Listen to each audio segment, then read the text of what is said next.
का हर बार तो हमनी के छठ गा बजा के ए तरीका से करबे करे नहीं जा। हाँ। तो काहे ना अब की बारी कुछ नया तरीका से गा के छठ मनावल जा। पूजो में नया तरीका होला का? हाँ जी, कुछ गाई ना। पहले तू ही शुरू कर। हाँ तो सुने। पेन्हिना बलमा जी पियरिया, चली छपारा के घाट, का चाही बासा के बहंगिया, बहंगी लेके चलब घाट, बहंगी लेके चलब घाट। काजी पुरान के नियन गावे लगनी, तनी डीजे में गाई। डीजे में कैसे? तू ही शुरू कर।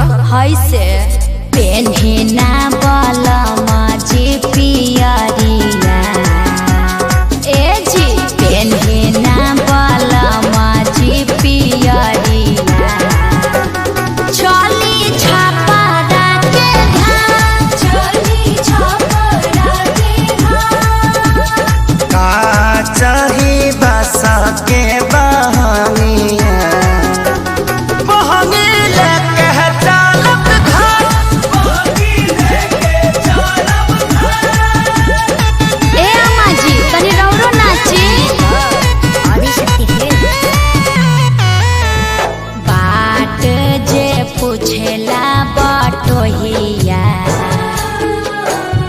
बाट जे पूछेला बटोहिया, ई दल के करा के जा, ई दल के करा के जा। तू तो आन्हरा हवे रे बटोहिया, तू तो आन्हरा होइबे रे बटोहिया। ई दल छठी माई के जाय, ई दल छठी माई के जाय। का चाही बासा के बहंगिया, तब बहंगी ही ना चहका ना जाए, बहंगी ना चहका ना जाए, बहंगी ना चहका ना जाए। करी न सासु आमा जी तैयारिया, अर्घ के बेरा बीतल जा,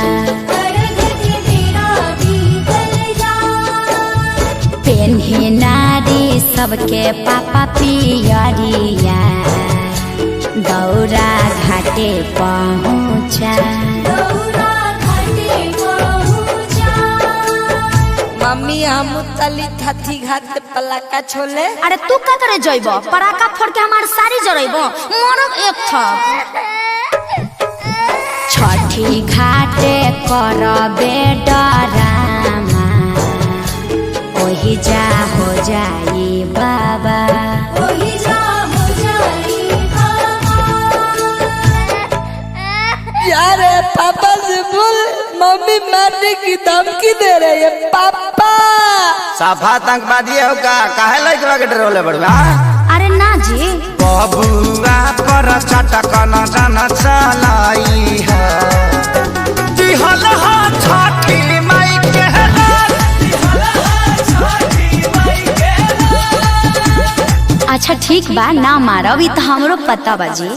खीर पावन ह छठी मैया, खुश रहो नैहर ससुराल, खुश रहो आंगना दुआर, खेसारी पवन बले रही प्यार। हे छठी मैया, तनी कश्यप जी पर ध्यान देत रही ह, विवाद से बचई ह।